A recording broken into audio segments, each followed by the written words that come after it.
Good morning and welcome to exercise 5 of the course Multidisciplinary Design Optimization. Today's exercise is about optimization algorithms. In the lecture, we've taught you algorithms that can be used mostly for unconstrained problems. Now, one could argue that unconstrained problems rarely exist in the daily business of engineers and of course also other disciplines. However, on the one side, the algorithms like the steepest descent are really good to understand the main motivation behind deterministic optimization algorithms. And also in the end of lecture 5a, we introduced a method that can be used to transform a constraint to an unconstrained problems.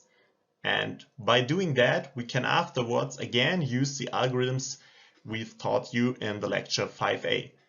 Therefore, mostly this exercise also in combination with these barrier and penalty methods and the taught algorithms. This is the table of contents. We are at the lecture 5 now.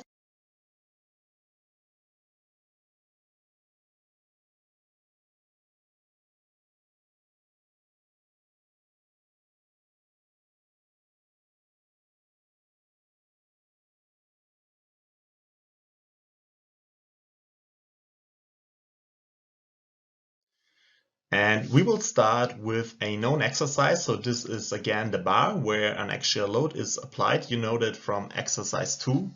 And I will just repeat the engineering problem. So find the optimum cross-sectional area A. So remember, A is our design variable with respect to minimum weight M. So M here is our objective function under the axial load F while not exceeding the material strength.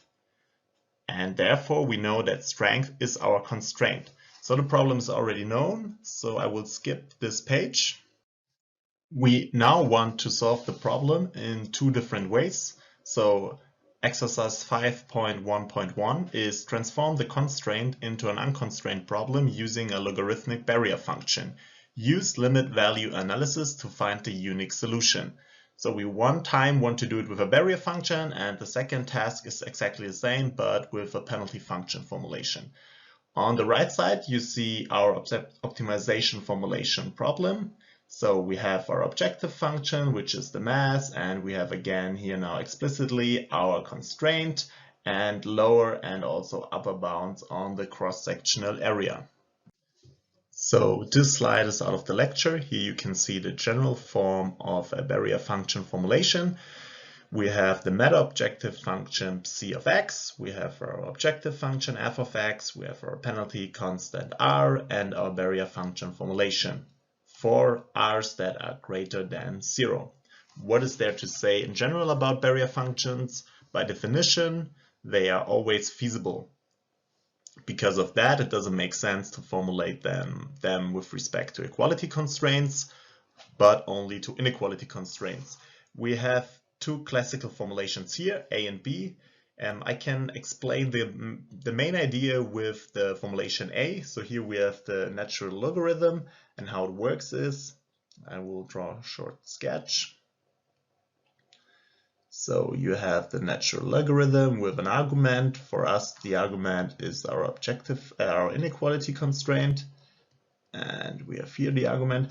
Note that for us, we have a negative null form, and because of that, our inequality constraint is always smaller than 0. And how does the natural logarithm looks like? More or less like that. So it tends to minus infinity when it approaches 0.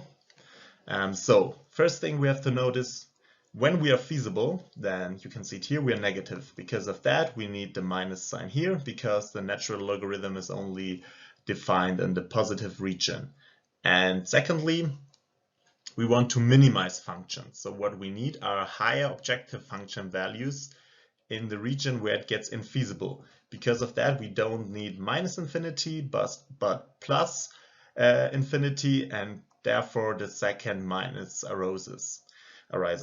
And more or less the same way the second formulation works. So here we have the reciprocal value, same thing. When it tends to 0, it tends towards infinity, and we have the minus sign that it's adding up on the objective function value. All right, let's get started with the first exercise. Here we want to apply the barrier function to the known problem.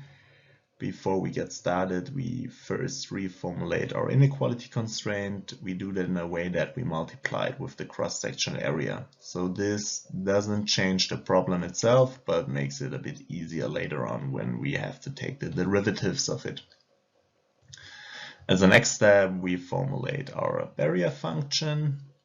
So here it's b of a, and we have the negative sign here. We take the natural logarithm, and as an argument we have the negative inequality constraint here. Because of that, we can just switch the variables in this way, and we are done here. We can now just enter that here at the top to see how it looks like. So we have our objective function, which is the material density,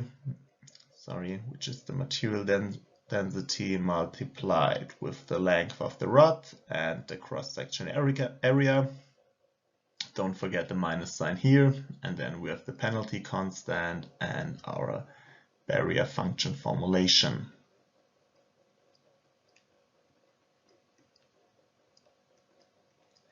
So if we are done with that, we can have a quick look at the plot on the right side. Here you see that the objective function is the mass, and the mass is monotonously decreasing. And because we have also an inequality constraint, we know that we have a boundary optimum. But because of our formulation, we reformulate, so we transform it from a constraint to an unconstrained problem, and afterwards we will have an interior optimum. Therefore, we can just apply the known rules, the known optimality conditions here, first order. So we take the derivative of psi with respect to a here.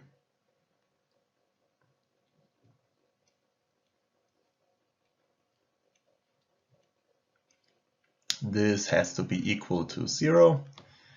And we can now take the derivative of the objective function first. So this is linear, so we end up with the density and the length of the rod.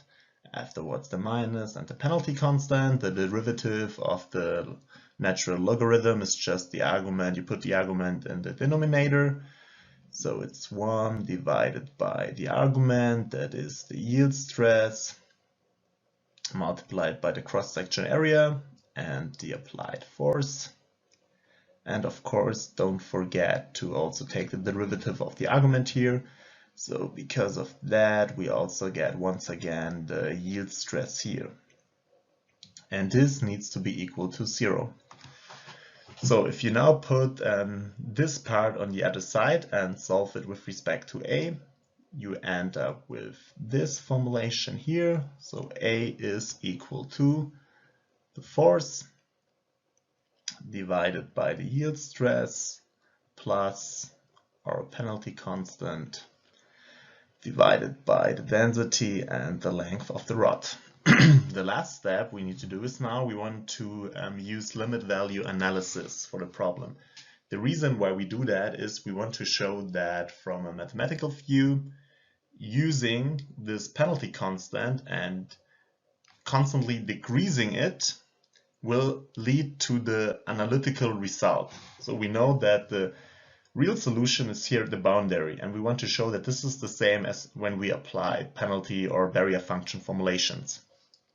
So we are looking for the optimum value of our cross-section, which is r star, and we can get it by our limit value analysis. So we say our r tends to 0 here. We take the whole argument, so again we have the force divided by the yield stress plus the penalty constant divided by our model parameters here. So, and when r tends to 0, you can see that this vanishes and we end up with F divided by the yield stress. So you will remember from the second exercise that this is exactly the analytical solution of 463 square millimeters.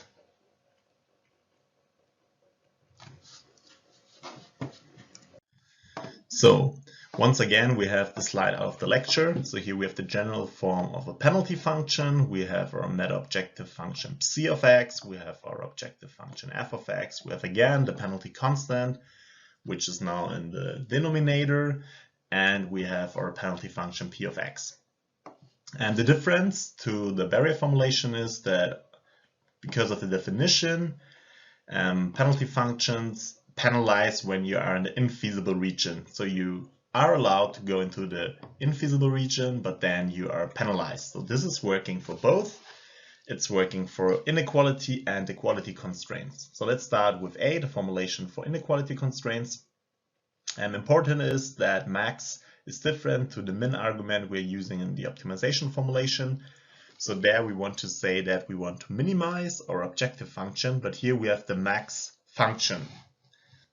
So what it does is it takes always the maximum value of the input arguments. So here we have 0 and our inequality constraints.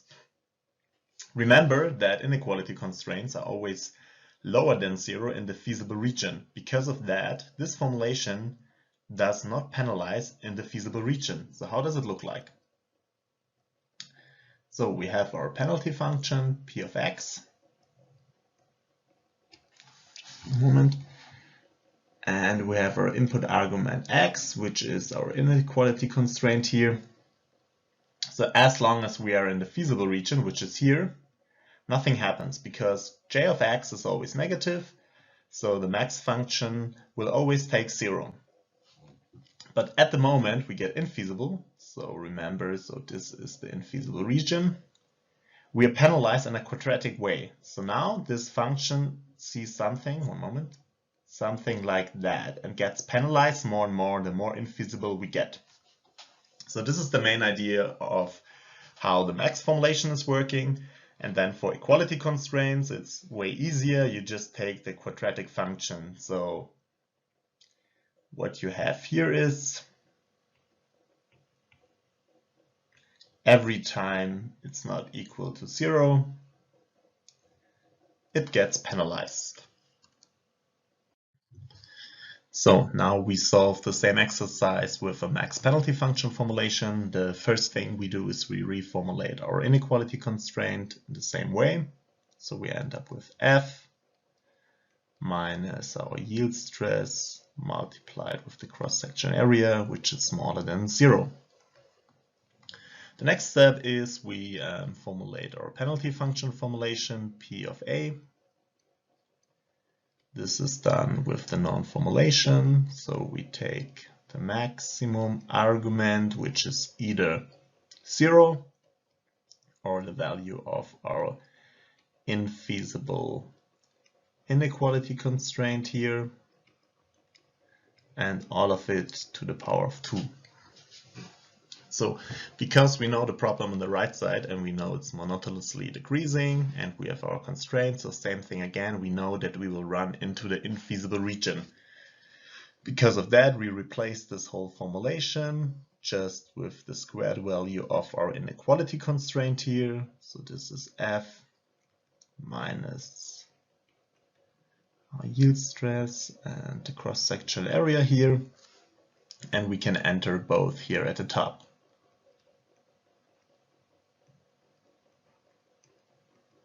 So again, we have the argument here.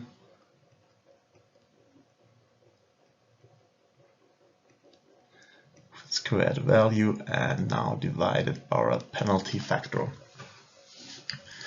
Now we know we can just take the derivative here. So we take the derivative of our psi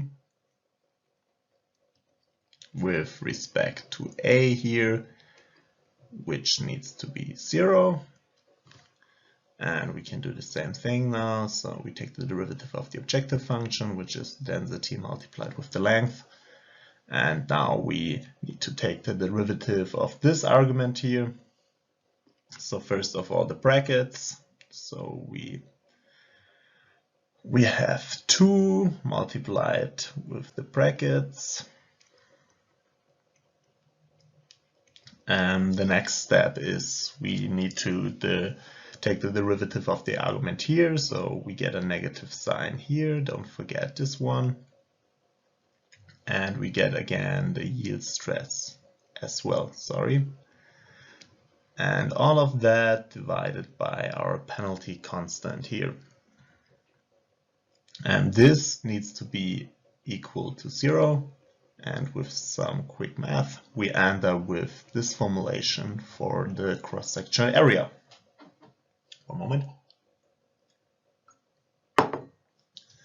So this is F divided by the yield stress minus R multiplied with the density, with the length, and divided by 2 times the yield stress to the power of 2.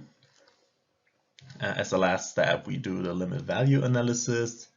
So we want to know what our R star looks like. So same thing. Sorry, R tends to R tends to 0 here. So R tends to 0. We take the whole argument, which is F divided by the yield stress minus our term here, 2 times the yield stress to the power of 2. And once again, if R tends to 0, this vanishes, and we end up with this formulation, which is the same as the first time. And we see that also the penalty function formulation ends up with the exact result. Exercise 5.2 is about the well-known two-bar truss problem. So just shortly I will repeat the engineering problem. So what we want to do is we want to find the optimum cross-sectional areas A1 and A2. So these are our design variables. For the best stiffness, that is the tip displacement U, our objective function, while constraining the mass with a constrained mass M.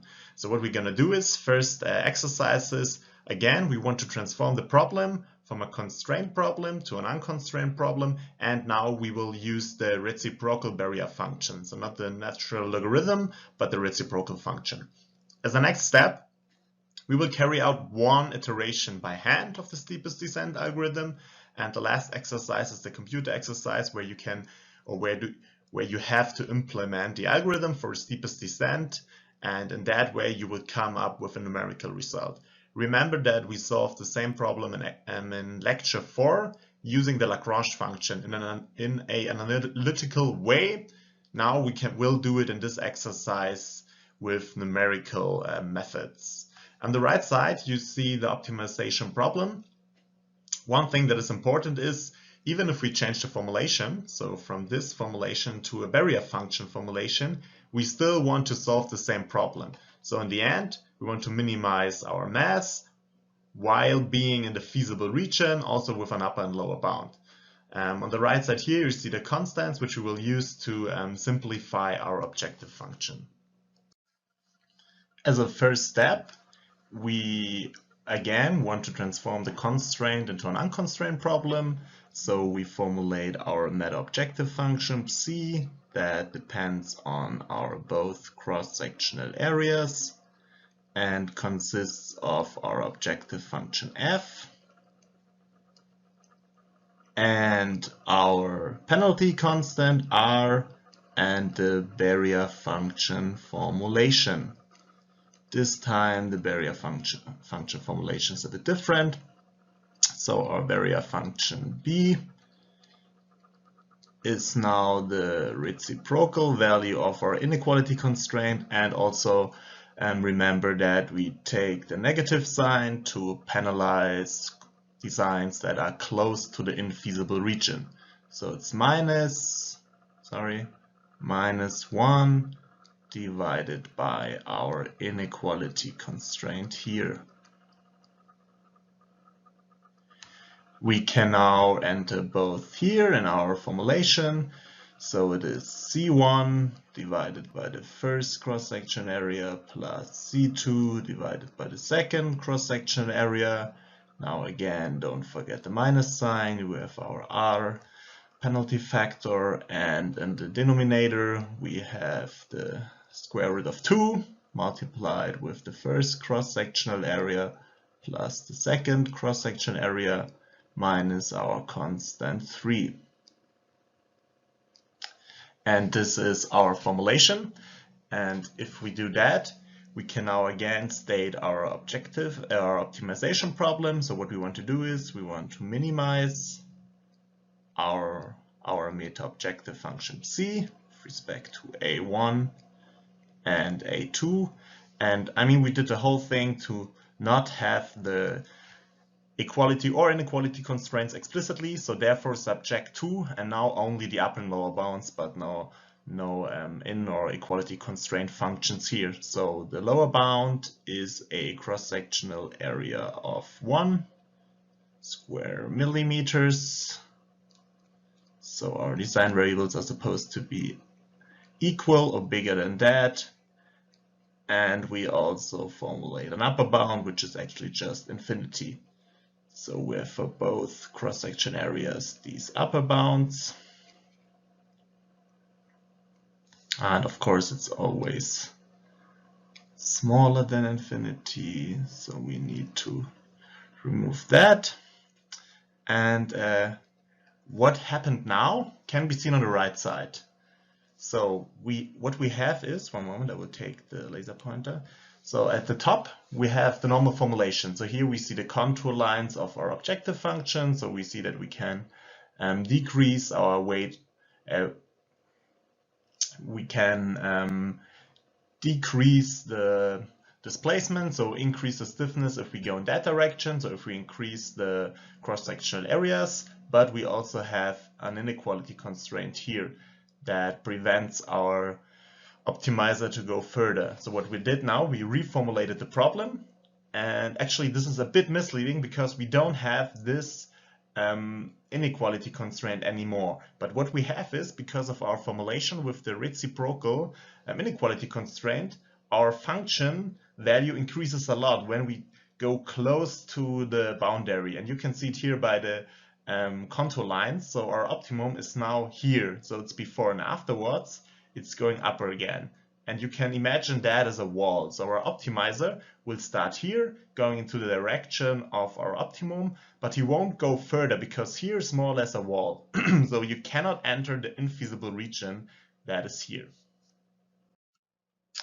The next exercise is that we apply one iteration of our steepest descent algorithm. So this is our algorithm framework. So we start with our initial design, and then we set the search direction, compute the step size, and end up with a new design. And we will do these steps now within our exercise. So what is given? Given is our start vector. So we start with a design where the first bar has a cross-section area of 100 and our second bar 50. One interesting fact can be seen here. So F, remember, is our displacement at the tip, and C is our meta objective function. And as long as our value of R is not equal to 0, these values are different. So this C doesn't give us the actual displacement because, remember, this is a meta objective function and depends also on our penalty constant. This is one thing you need to remember here. So let's get started. First step, select the start vector, A of C. As a next step, we set the search direction, or we want to determine the search direction. Remember that we're using the steepest descent algorithm for our barrier function formulation in a way that we don't have constraints. So the only thing we need to do is, instead of the negative gradient of our objective function, we take the negative gradient of our meta objective function C here. So first thing is we take the derivative of the meta objective function with respect to our first design variable. So our first design variable is A1. So what we do is we take the first derivative here. So it's C with respect to both cross-sectional areas derivative with respect to a1, and we take the first argument. So here it's in the denominator, so we get a negative sign, c1 divided by a1 to the power of 2. The second term, there is no a1, so it just vanishes. And the third one, we have it again in denominator, so we have a sign change here, that's plus r. Then we can just take the argument again.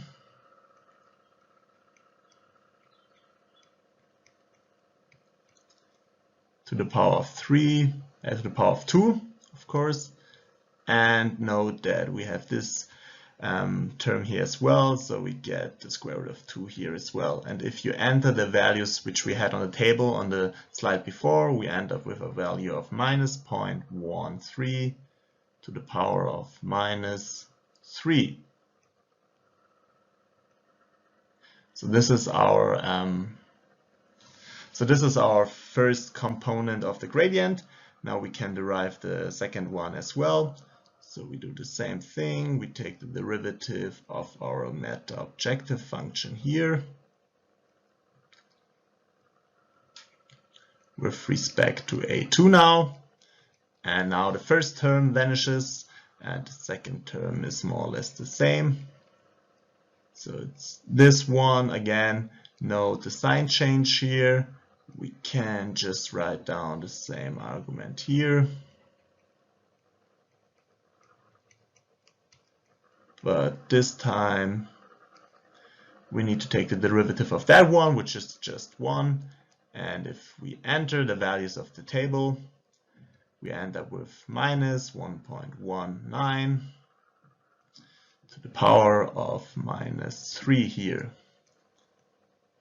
By doing that, we have both components of our gradient. Our gradient for our first iteration is 1.3, 1.9 to the power of minus 3. And just remember, we take the negative of our gradient, so that's why the negative term is missing here.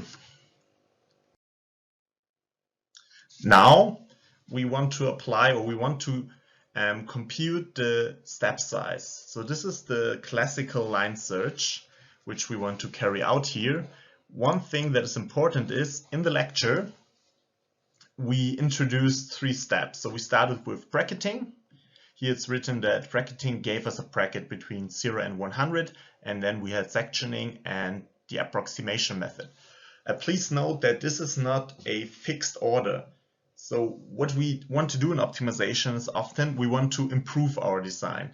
So we don't care if we get the best step, we just want to improve. So there are multiple ways of handling the step size. So you could just, the simplest way is to just set a fixed step size, and you just hope that your design domain is, let's say, convex enough and your step size is small enough that you will find the optimum. So this is a way of how you can handle it. And then of course there are more sophisticated methods, and of course you can really carry out one bracketing, second sectioning, and then approximation afterwards. But I just want to say that there are different ways of handling it, and these are just 3 methods that can be applied. On the next slide is the sectioning method. So here we decided, okay, after the bracketing we carry out sectioning. And one thing I want to emphasize is how this works. So remember, in the first step we calculated our gradient. So the negative of our gradient is the search direction. So you have the design domain here and we are here. And now the gradient will point in the direction where our objective or our meta-objective function decreases. So it will point in that direction. And while we're doing the line search, we are looking exactly in that way and see how our objective function changes.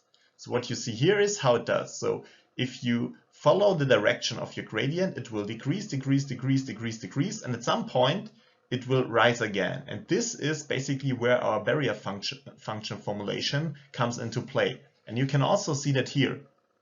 So you improve and you get smaller values, smaller values, smaller values. But at some point it rises again, and then our what I call wall appears. So this is what you can see here.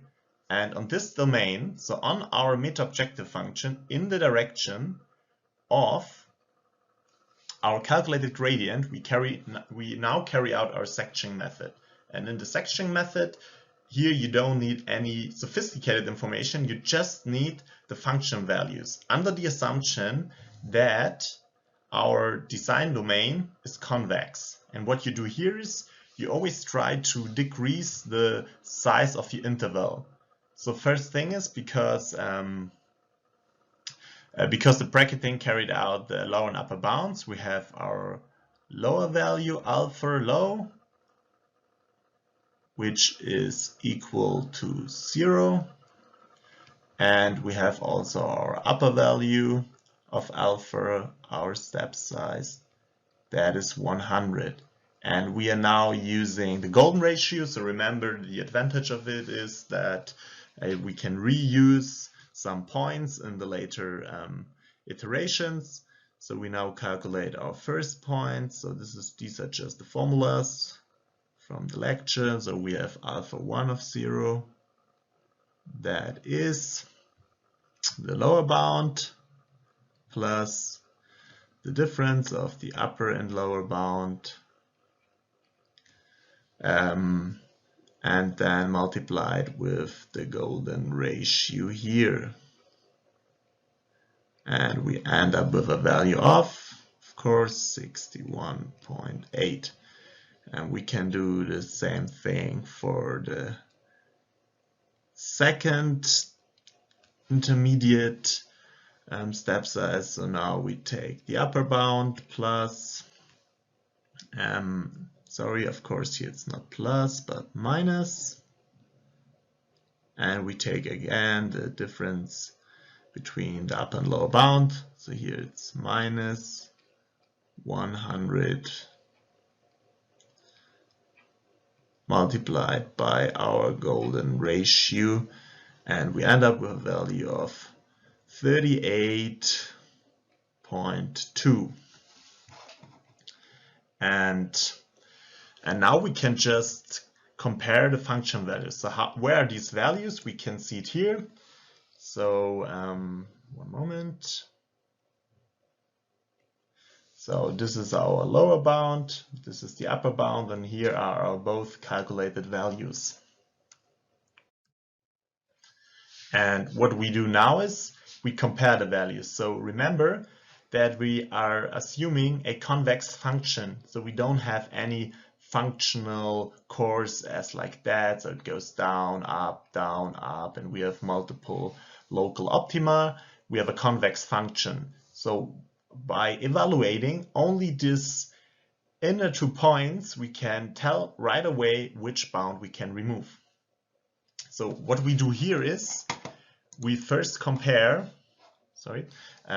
we compare both values, and we see, okay, the value of alpha 2, 0 is greater than the value of alpha 1, 0. And because of that, we know that alpha 2, 0 is now our new lower bound, because we know the optimum has to be here. This is just because of the convex nature we assume.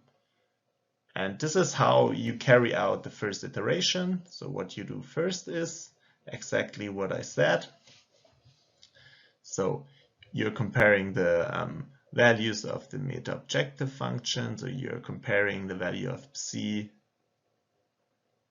with respect to alpha 1 of the first iteration. And we see that this value is smaller than the value of our meta-objective function of alpha 2 of the first iteration here. And because of that, we know that the new lower bound of the second iteration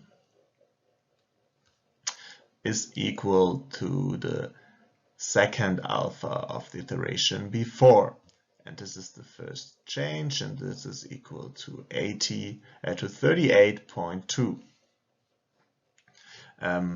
We know because of that the upper bound keeps the same or stays the same.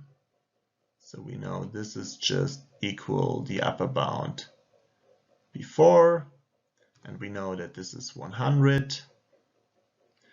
And we also know that this is the trick of the golden ratio, that we can keep 1 point. So the new alpha 2 of the next, the new alpha 2 of the next iteration 1 is equal to the alpha 1 of the iteration before. And we can reuse the value, therefore we have one function evaluation left.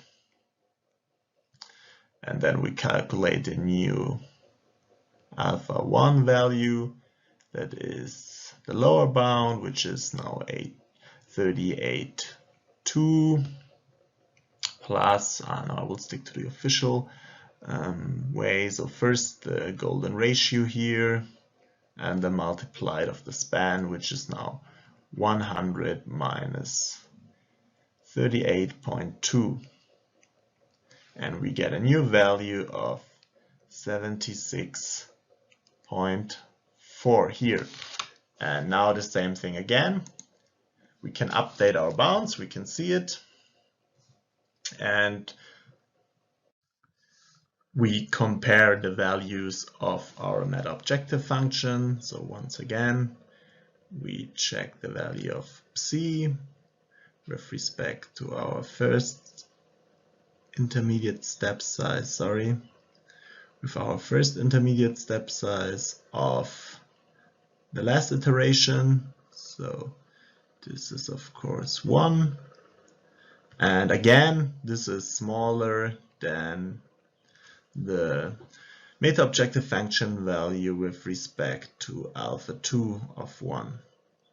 Because of that, we know again that the lower bound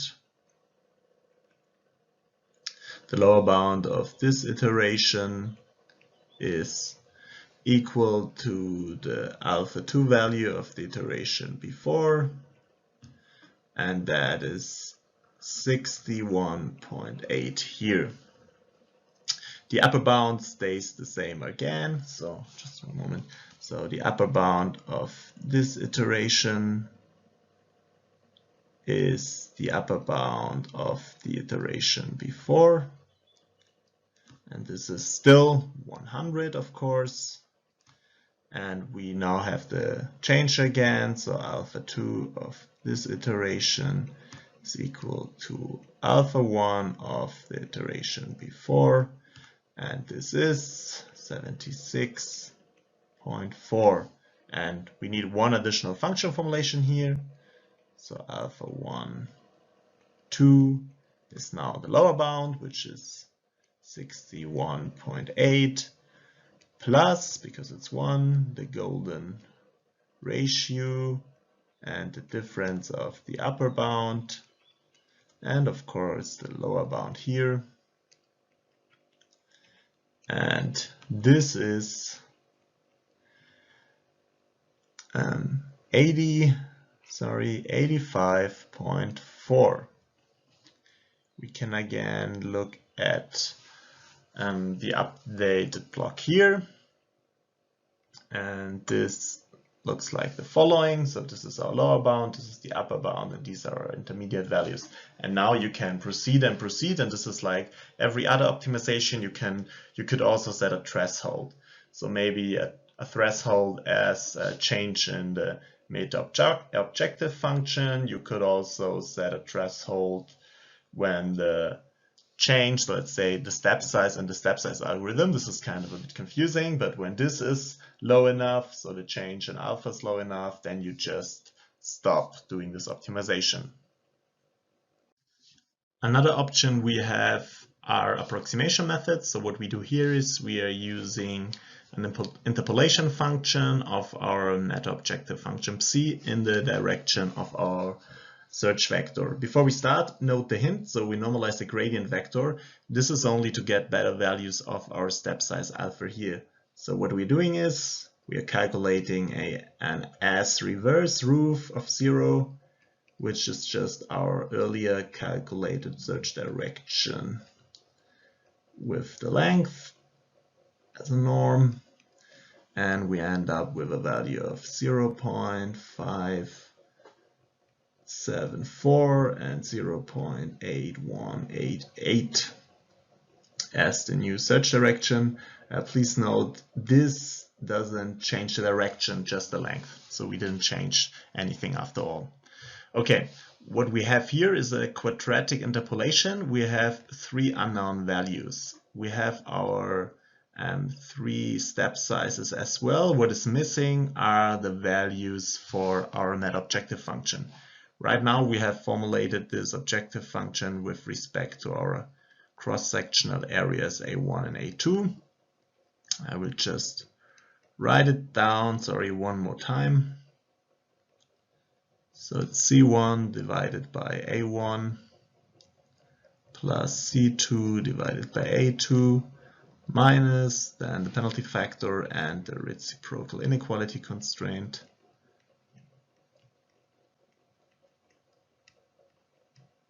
Exactly, what we need to do is exactly what we did before in the sectioning. So we don't want to have the net objective function with respect to the cross-section areas, but with respect to our search direction and step size.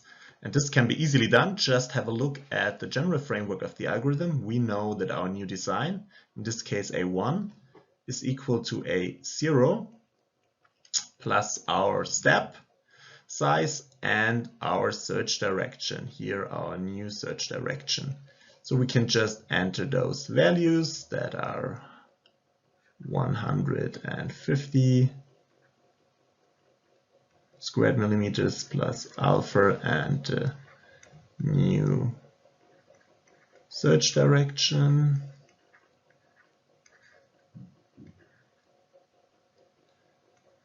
And afterwards we just enter those values in our meta objective function.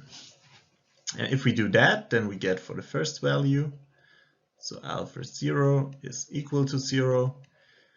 If we enter that now, we get a value of 0.2328 millimeters. For the second step, it's the following.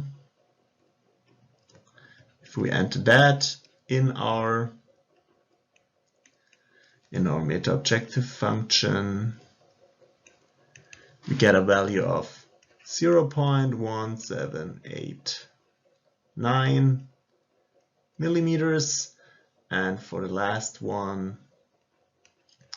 we get a value of 0.1879 millimeters. With those values we can now set up the system of linear equations. So the first coefficient A1 is just constant, so we know there are 3 ones.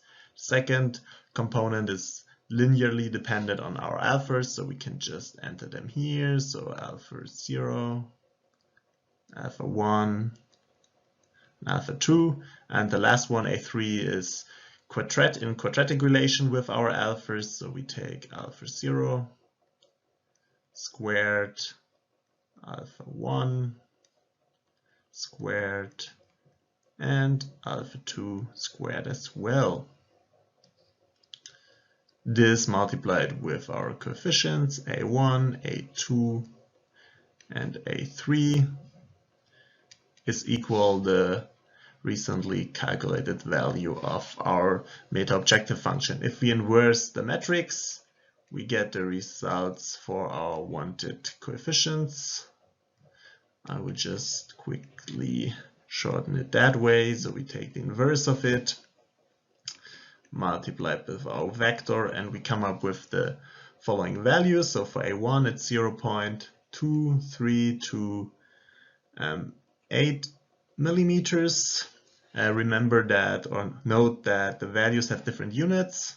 So for the second one it's 2.2 to the power of minus 3. And the third component is 1.74 5 to the power of minus 5 with the corresponding unit.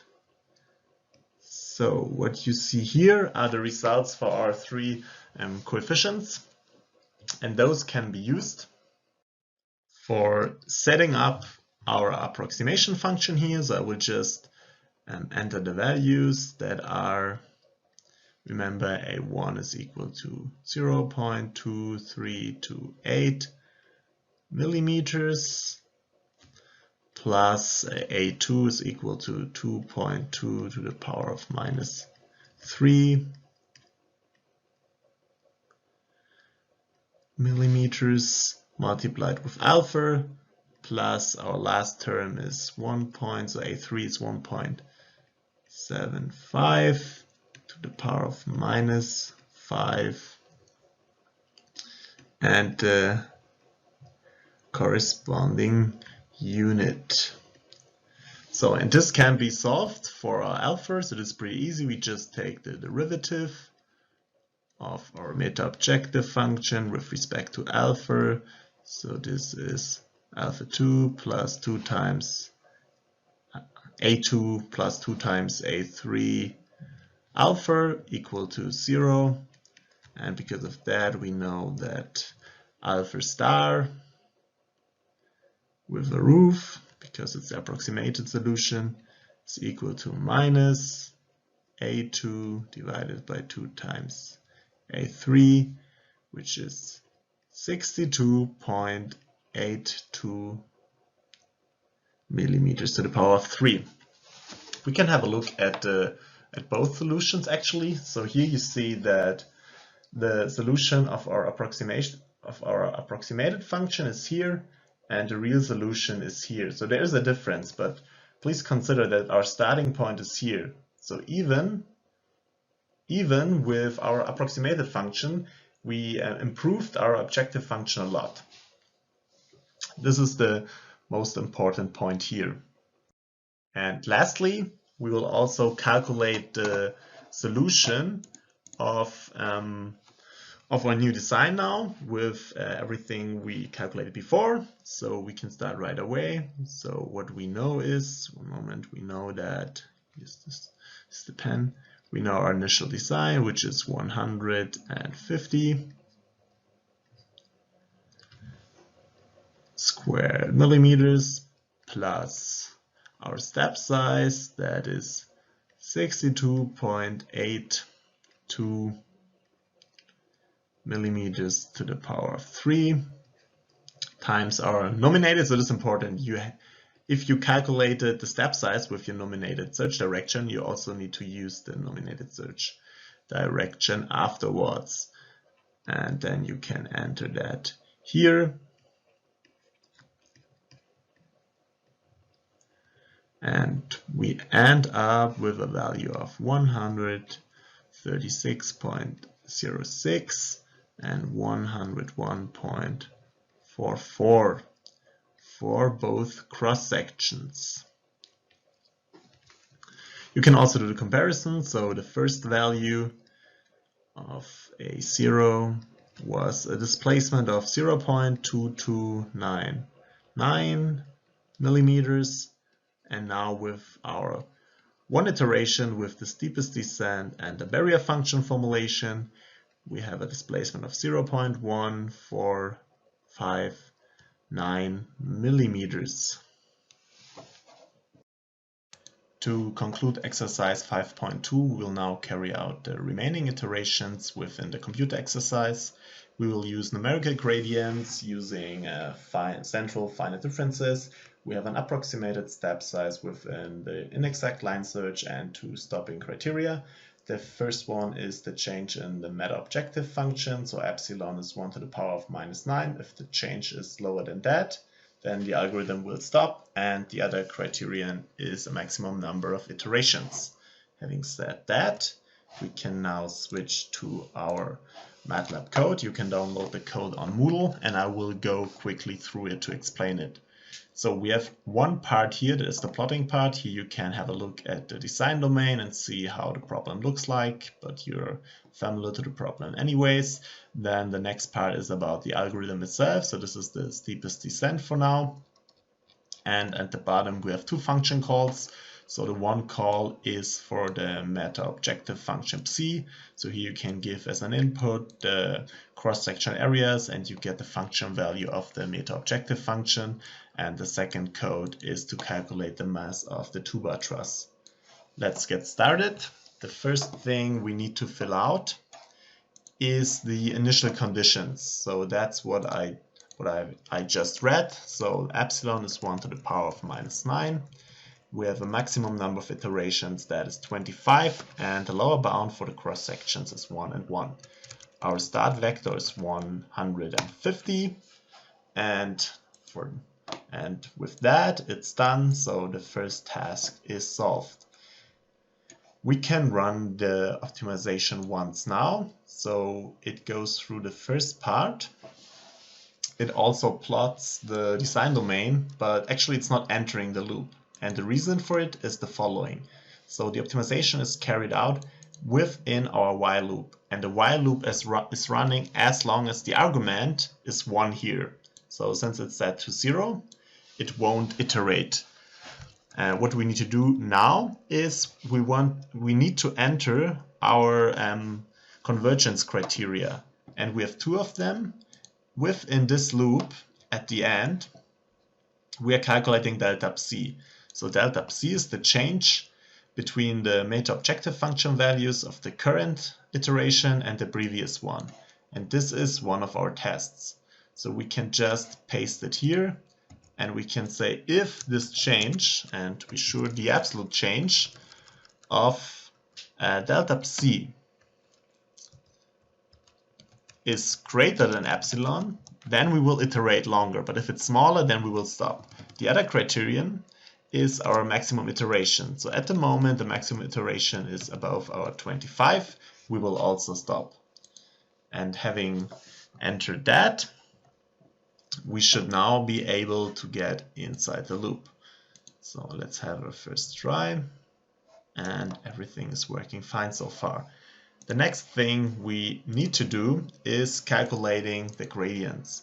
So here it's written we are using central finite differences with a step size of 0.1. So for calculating that, we go in the direction of our respective design variable in the positive and negative direction. We are calculating the values and divide it to the double step size. We can do that simply by using this function. So what we need to do is we take this function, we need to carry out 2 function calls, and then we can divide it to 2 times the step size. Important is here, and we are always working with a previous, so this is the previous design or the current design within this loop. So we need to enter that twice. So this is the first design variable, and that is the second one, and we do exactly the same for the second function call. So here again it's the first one and the second one, and important is now that we also add the step. So we remember, one time we go in the positive direction and the other time we go in the negative direction of the first design variable. And we can do exactly the same for the second gradient.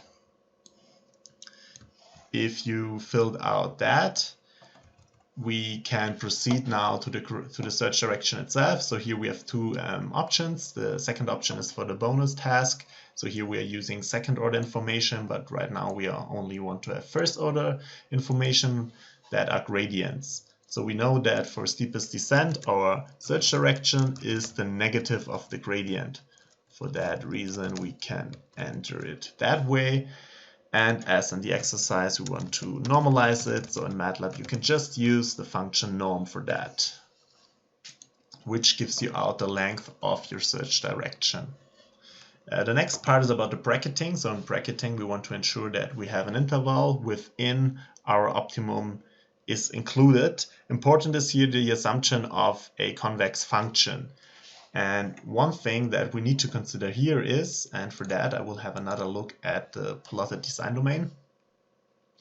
So how our barrier function formulation works is, if we get closer to the infeasible region, which is here, then the function value gets higher, but not everywhere. So in the bracketing procedure, we are going in the direction of our negative gradient, and we can change this length. And if this length is too high, we could just shoot through this, what I call the wall. And this is something we need to prevent the algorithm from doing. Because of that, we have the checks everywhere. So here we are checking for feasibility, and also for the second bracketing procedure, we are checking for feasibility. If that worked out, we have a bracket, and the next step is exactly as in the exercise, we are calculating an approximation. So because we did that, I can just copy the solution here, and here you see these are exactly the same steps. So first we are calculating, we are changing the psi function to alpha here. We get the values for the step sizes, and then we can calculate with the B matrix. So I abbreviated the B matrix as alpha. Here it's B. So here are the terms of our system of linear equations with the ones, the alphas, and the squared alphas. And using all of that, you can come up with a star, which is used to calculate the new design. With all the boxes filled, we can now just right away carry out the optimization. And if everything works, we can even watch the algorithm working. So now we're going into the optimization. So one stop is here. I will change that. And now we go on. And now you see how the algorithm approaches the optimum. With my laptop it takes a while because it's slow, but after 20 iterations it should have reached the goal. With the algorithm we achieved the following result. You can see one characteristic of steepest descent even here. So close to the optimum we see that the algorithm tends to zigzag. So here it needs a lot of iterations to really reach the goal. Whereas in the first few steps, it's getting really fast to the optimum. So this is one known problem which we also introduced in the lecture. On the next slide, we now see how the steepest descent and the barrier function formulation works together. So basically we have two loops. In the outer loop, the penalty factor R is changed. So R is reduced in every iterations, and for one constant value of R we are iterating within the steepest descent algorithm to the solution. So what we did right now in the exercise and also in the MATLAB script was one inner iteration of a barrier function algorithm. So we just did this loop, and after the result we achieved, we would then decrease the value of the penalty constant and do that again until we reach the convergence criteria. And here you can see the design domain for different penalty constants. So the smaller the constant gets, the closer we get to the real optimum, which should be around here. And by this, we can now move on to exercise 5.3. Exercise 5.3 is about the modified Newton's method. On the first page here we can see the general outline of the algorithm, and on the next slide we see the task. So we have a given mathematical problem which can be seen here, and a start vector of 1, 1. Also the design domain is depicted below, and we have two different tasks to solve.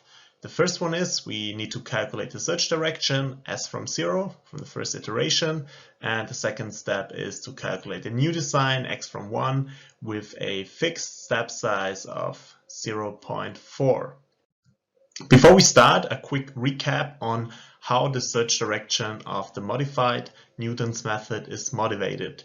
So the search direction is the inverse of the Hessian of the objective function. So we have second order curvature information, and we also have the gradient, so the first order information. And like for the steepest descent, we also go in the negative direction to decrease the function value.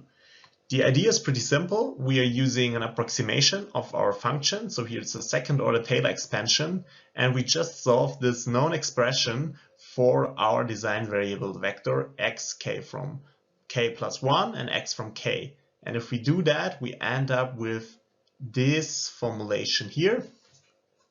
So here's basically the motivation for the update scheme of the design variables. Here's also written, if the function is locally strictly convex, then any step size will improve the objective function. But because this assumption cannot be verified, we usually add an alpha here in front. So we are modifying our second order Taylor expansion, and that's why it's also called modified Newton's method, in a way that we always ensure that we are improving our design. And one last thing we have to consider is the algorithm fails when the Hessian is singular, of course, because we need to invert it. Let's get started with the first task of this exercise. We're supposed to calculate the search direction s from 0. Given here is again the start vector 1, 1 and the objective function value at the start vector, which is minus 46.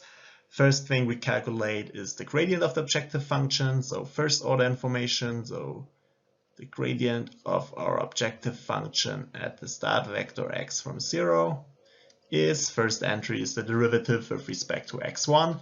So this is 4 multiplied with x1 to the power of 3 minus 32.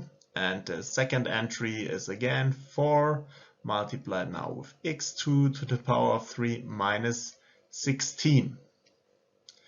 As a next step, we then insert the values of the start vector, and we end up with a search direction of minus 28 and minus 12 here. And next, we need second order information, so the Hessian of our objective function. So it's h of x of the start vector and the entry. So the first entry of our Hessian is the second derivative with respect to x1. So we can take the first component of our gradient and take again the derivative of it. So it's 4 multiplied with 3, so it's 12 multiplied with x1 to the power of 2. The non-diagonal terms are the mixed derivatives, so with respect to x1 and x2. And if you take a look at our objective function, you can see that there are no mixed terms. Because of that, the non-diagonal entries are 0. So we have 0 here and 0 here. And the second diagonal term is again the second derivative now with respect to x2. But this is again 12 multiplied now with x2 to the power of 2. This is the Hessian of our objective function. And if we insert the value of our design vector, then we end up with 12, 0, 0, 12. So here included is the curvature information of our objective function. The last step is to calculate the search direction, s from 0. For s from 0, we need the negative of the inverse of our Hessian at our start vector multiplied with our first order gradient information at the start vector again. The inverse of our diagonal matrix is pretty easy because you can just take the reciprocal values. So this first entry is 1/12, then 0 again, 0, 1/12, and this is multiplied with our gradient direction, minus 28 and minus 12. And we end up with a search direction of 2.33 for the first component and 1 for the second component. So one thing, remember when we derived the Newton's method first, so not modified. So if we wouldn't take alpha, we can now see where we would end up. So if we take our objective function with our start vector, and we'll just multiply that with our search direction s from 0, then we end up with an objective function value of 0.4037. And if you compare that to the initial objective function value, you would see that indeed, without doing the line search, we would deteriorate our design. So that's not what we wanted. And for that reason,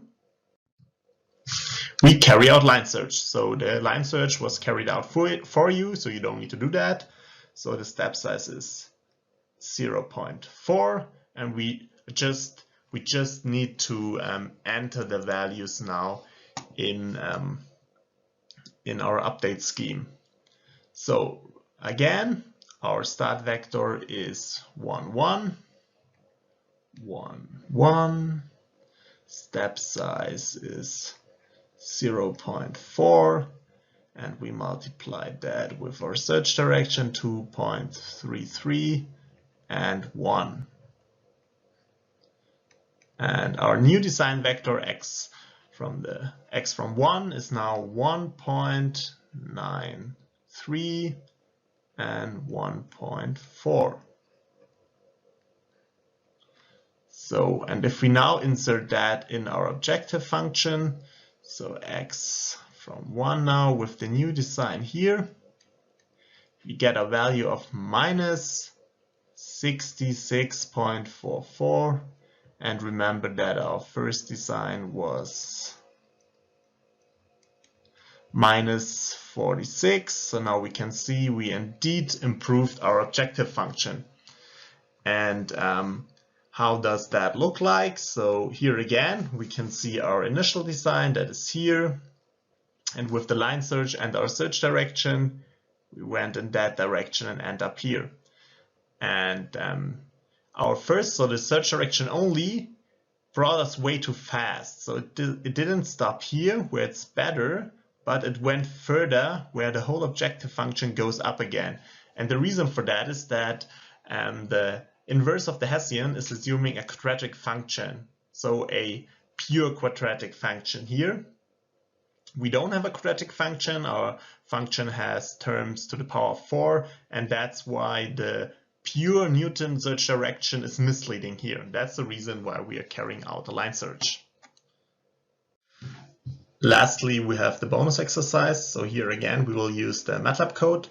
And now we will fill out the second if statement. So remember the first if statement, we had the first order steepest descent search direction. And now we want to insert the second order information. So the search direction of the modified Newton's method. For this, you should use numerical gradients again, so you can calculate the Hessian with central finite differences. And if you succeed, then you will observe something like that. So the algorithm will converge within 5 iterations, which is way quicker than the steepest descent, because the steepest descent took 20 iterations. So this is one benefit. We have significantly fewer iterations and also no zigzagging here. But if you found the formulation for the finite differences for the second order, then you will see you need a lot of function calls to calculate it. So the computational cost is much higher. So what is done in optimization often is to also approximate the Hessian itself, meaning we're not using real second order information, but we are constructing second order information out of the first order information, so out of gradient or slope information. And this is recommended. So one method is the introduced BFGS, and there are also other ones, but this is often done to reduce the computational cost further.